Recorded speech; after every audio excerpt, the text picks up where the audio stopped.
বাংলাদেশ বেতার রাজশাহী। এখন শুনবেন বাংলায় স্থানীয় সংবাদ।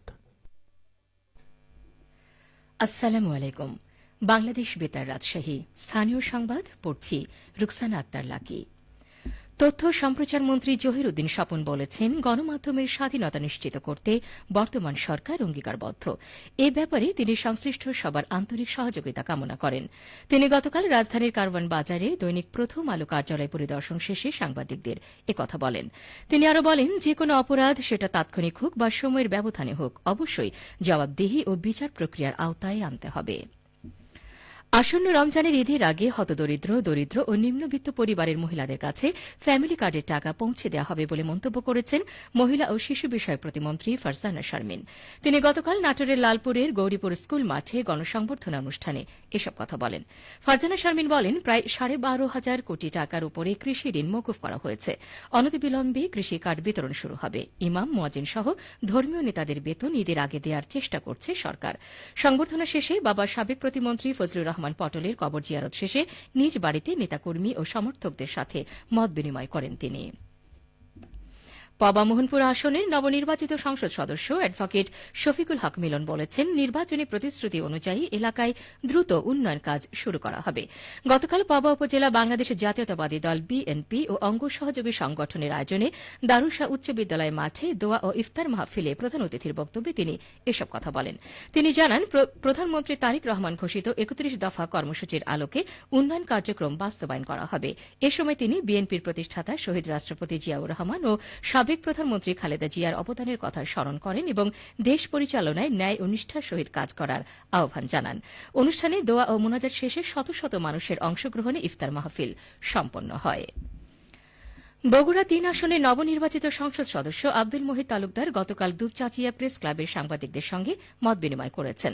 এ সময় এমপি মহিদ বলেন, সন্ত্রাসী ও চাঁদাবাজদের কোনো দল নেই, তারা যে দলেরই হোক না কেন তাদের আইনের আওতায় আনতে হবে।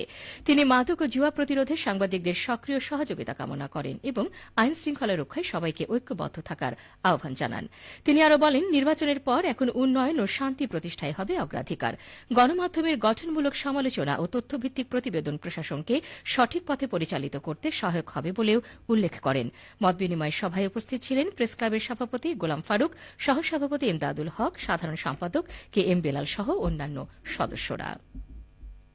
সুশাসনের জন্য নাগরিক সুজনের সম্পাদক ড বদিউল আলম মজুমদার বলেছেন, সুশাসন প্রতিষ্ঠায় নাগরিক সমাজের ঐক্যবদ্ধ ও সক্রিয় ভূমিকা এখন সময়ের দাবি। সচেতন, সংগঠিত ও সোচ্চার জনগোষ্ঠী গণতন্ত্রের প্রকৃত রক্ষা কবচ হিসেবে কাজ করতে পারে। তিনি গতকাল বগুড়ার একটি হোটেলে সুশাসনের জন্য নাগরিক সুজন বগুড়া জেলা শাখা আয়োজিত মত বিনিময় সভা ও ইফতার মাহফিলে প্রধান অতিথির বক্তব্যে এসব কথা বলেন।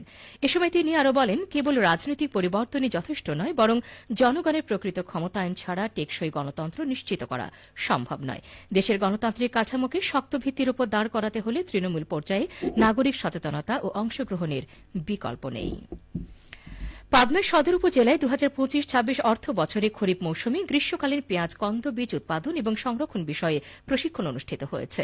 গতকাল দিনব্যাপী উপজেলা কৃষি অফিসের আয়োজনে উপজেলা কৃষি অফিসারের কার্যালয়ের প্রশিক্ষণ হলরুমে এই প্রশিক্ষণের আয়োজন করা হয়। প্রশিক্ষণে প্রধান অতিথি ছিলেন কৃষি সম্প্রসারণ অধিদপ্তরের সরেজমিন উইং এর অতিরিক্ত পরিচালক, মনিটরিং ও বাস্তবায়ন কৃষিবিদ ড জামাল উদ্দিন। প্রশিক্ষণে পেঁয়াজ বীজ উৎপাদনে আধুনিক কলাকৌশল, সার প্রয়োগ, রোগ ও পোকামাকড় দমন ব্যবস্থাপনা, বীজ সংগ্রহ এবং সংরক্ষণ বিষয়ে বিস্তারিত আলোচনা করা হয়। প্রশিক্ষণে পাবনা সদর উপজেলার বিভিন্ন ইউনিয়নের গ্রীষ্মকালীন পেঁয়াজ কন্দ বীজ উৎপাদনকারী কৃষক, কৃষানী ও সংশ্লিষ্ট ব্লকের উপসহকারী কৃষি কর্মকর্তাবৃন্দ অংশ নেন। খেলার খবর, ক্রিকেট। রাজশাহী বিভাগের স্টেডিয়ামে বিসিএল এর তৃতীয় রাউন্ডের ম্যাচে গতকাল নর্থ জোনকে 2 উইকেটে হারিয়েছে সেন্ট্রাল জোন। 3 ম্যাচে সেন্ট্রাল জোনের এটি দ্বিতীয় জয়। সমান ম্যাচে নর্থ জোনও জিতেছে 2টি। আগামী 3রা মার্চ মিরপুর শেরে বাংলা জাতীয় ক্রিকেট স্টেডিয়ামে শিরোপা নির্ধারণী ম্যাচেও লড়বে এই দুটি দল। সবশেষে আবহাওয়া। আজ দুপুর 12টায় রাজশাহীতে তাপমাত্রা ছিল 32 ডিগ্রি সেলসিয়াস। এ সময় বাতাসে আপেক্ষিক আর্দ্রতার পরিমাণ ছিল 25%। রাজশাহী পার্শ্ববর্তী এলাকায় আজ ইফতার সন্ধ্যে 6টা 9 মিনিটে এবং আগামীকাল সেহরির শেষ সময় ভোর 5টা 10 মিনিট। সংবাদ শেষ হল। আমাদের পরবর্তী সংবাদ দুপুর 2টা 5 মিনিটে।